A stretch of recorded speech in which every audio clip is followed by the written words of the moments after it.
Buonasera, Buonasera a tutti. buonasera. Noi siamo qua questa sera con una bottiglia che è super interessante soprattutto per il pesce, che è una bottiglia di Menti, cantina di rinomata da generazioni e generazioni e generazioni della zona di Gambellara, e siamo qua con una bottiglia di Rivalunga. Stiamo parlando di Un gammellara classico. Gambellara classico, uva Garganega 100%, one shot. E adesso proviamo un attimo a capire come funziona questa bottiglia e com'è. Allora, con, Partiamo. partiamo con gli occhi, che sono fondamentali. Gli occhi sono paglierini. Ma direi anche bei riflessi dorati, no? Ah Dai. no, ok, vanno oltre il paglierino, oltre il Sì, paglierino. è un bel vino, già dall'aspetto visivo preannuncia quello che poi troviamo dopo. Sì, Esatto. è stato un ottimo vino. Giallo paglierino, diciamo, più sul dorato che sul paglierino, anche con una discreta consistenza.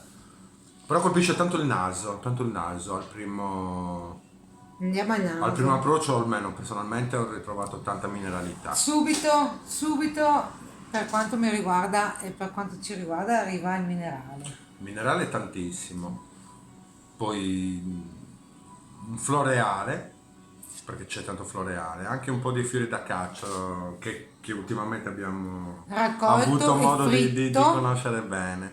Eh già. No? Sì, c'è un po' di frutta a polpa bianca, indubbiamente, ma quello che spicca di primo impatto è sicuramente la mineralità, per quanto mi riguarda. Fiori. Io ho qualche fioretto bianco, quasi quasi, no? Sì, l'abbiamo detto, no? Ah, Floreale, fiori ok. Sì, sì, d'acaccia, sì, sì, ok. tanto. Però la mineralità è probabilmente il tratto distintivo che colpisce di prima chicca. Ovviamente siamo in un terreno super vulcanico, quindi sulfureo e quindi di seconda nota c'è anche questo aspetto. Sulfurea. Sì, ma perché no? Sì, sì, secondo me sì. Viene su qualcosa del genere. E prezzo abbordabilissimo. Sì, magari analizziamo anche un po' il palato, no? Prima del Ah, prezzo. giusto, sì, sì, pagato. È un vino che sicuramente si contraddistingue per la sua sapidità, è un vino secco, indubbiamente. La mineralità che si trova al naso la ritroviamo tranquillamente in bocca. Tanto, tanto, tanto. È un vino Sapidissimo. sapidissimo.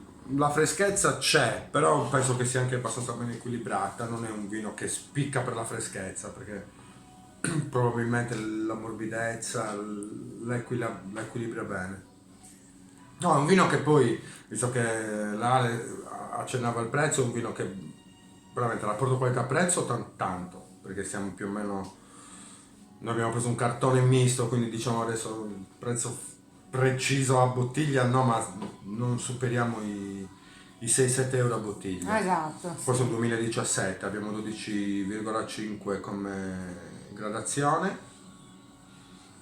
ed è un vino che si presta molto. Noi oggi l'abbiamo abbinato Ah, pesce. a tre piatti diversi di pesce. Dico la verità, si è sposato bene con tutti e Sì, non tre. ha né sormontato No, né no, schiacciato. ha ben accompagnato. Abbiamo Sì, sì, iniziato sì. con una tartare di gamberi, con aglio orsino lime. Abbiamo proseguito con delle mazzancolle saltate accompagnate del pisaccan, quindi del tarassaco che a sua volta avevamo precedentemente scottato con delle cipolle. E per finire, e questo è stato il piatto forte, Ta ta ta ta tan! Cora di rospo con pomodorini, olive taggiasche. di una delicatezza e comunque di una, cioè di un accompagnamento pazzesco. No, tanta soddisfazione per questa cantina, o meglio, per questo vino. Abbiamo avuto modo di provare anche altri vini di questa cantina, ci hanno soddisfatto tutti. Ma questo sicuramente ritengo sia il fiore all'occhiello, no? Un po' il cavallo di battaglia della cantina. Vabbè, d'altra Minchi. parte il territorio quello dice, nel senso, Sì, quello è. Quindi è espressione del territorio. espressione del territorio è anche fatto bene. Senza dubbio, senza dubbio. Un vino anche abbastanza a tutto tondo, anche una discreta struttura. Si è veramente accompagnato bene. È stato molto versatile perché si ha la delicatezza della tartare, ma anche poi nell'accompagnare la coda di rospo, che è sicuramente un piatto un pochettino più complicato e anche con una persistenza ben maggiore rispetto a quella che può offrire una tartare di gamberi. Ci ha colpito positivamente, siamo contenti Bene, e quindi niente, felici. siamo felici, Bene. felici e confusi. Alla prossima quindi da Ale e Fede, ci vediamo la prossima volta. cheers. Evviva!